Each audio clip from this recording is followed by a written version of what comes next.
তাকে ভুলে।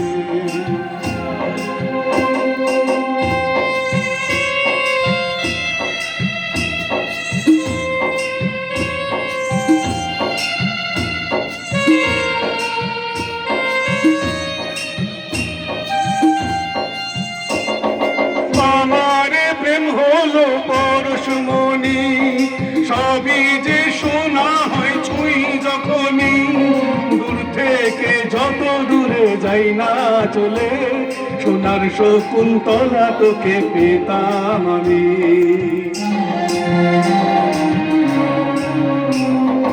আমার প্রেম হলো পরশমণি, সবই যে শোনা হয় ছুঁই যখনই, দূর থেকে যত দূরে যাই না চলে, সোনার শকুন্তলা তোকে পেতাম আমি। আংটি থাকুক না থাকুক তার আঙুলে, যেতাম না কখনো যে তাকে ভুলে। দুষ্মন্ত রাজা যদি হতাম আমি, শকুন্তলাকে ছুঁয়ে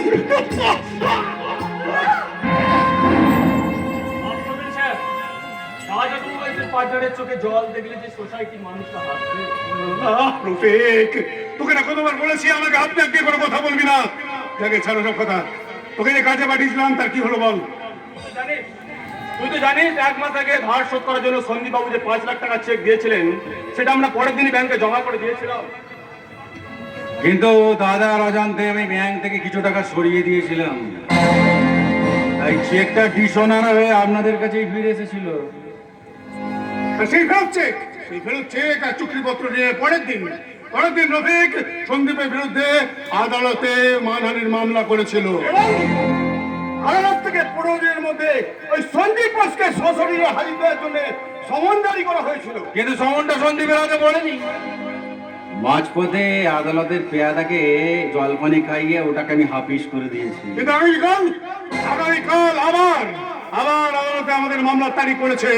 কাল যদি সন্দীপ সশরীরে আদালতে হাজির না হয়, তাহলে ওর বিরুদ্ধে গ্রেপ্তারি পরোয়ানা বেরিয়ে যাবে। কোনো চিন্তা করবেন না, সঞ্জয় যখন আপনাদের পাশে আছে তখন গ্রেপ্তারি পরোয়ানা জারি হবেই, কিন্তু তার জন্য আমাকে কিছু বাড়তি মান্তু শোনা দিতে হবে।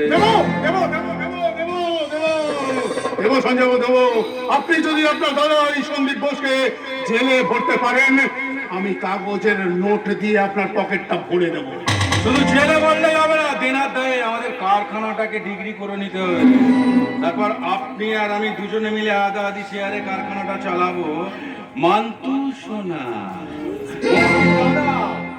আমার দাদা সন্দীপ আমাকে খুব বিশ্বাস করে। আমি ওর পাশে থেকে ওর বেইমানির গাছের গোড়া ঢালবো, বেইমানির বীজ।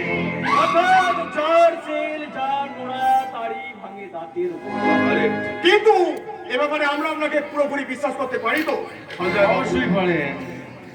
রক্তের সম্পর্ক যদি এতই মধুর হতো, তাহলে রামায়ণ মহাভারতটাই তো লেখা হতো না। যুধিষ্ঠির থাকলেই দুর্যোধন থাকবে, রাবণ থাকলে বিভীষণ থাকবে, আর শয়তান না থাকলে সাধুর জন্মটাই তো বৃথা। কিন্তু কাল আপনারা সবাই এখন আসুন করুন। কাল আবার আদালতে আমাদের সবার সঙ্গে দেখা হবে। শুধু দেখা নয়, কাল তোমার দাদা সর্বনাশ দিয়ে শুরু হবে আমাদের পৌষ মাসের উৎসব। কোনো চিন্তা করবেন না, দাপর যুগে মহামন্ত্রী সঞ্জয় চোখ দিয়ে অন্ধ ধৃতরাষ্ট্র মহাভারতের যুদ্ধ প্রত্যক্ষ করেছিলেন, আর এই যুগের মহাযুদ্ধের সেনাপতি এই সঞ্জয়ের একমাত্র মূল মন্ত্র হলো বিনা যুদ্ধে নাই দিব সুচক্র মেদিনী মন্ত্রীসোনা।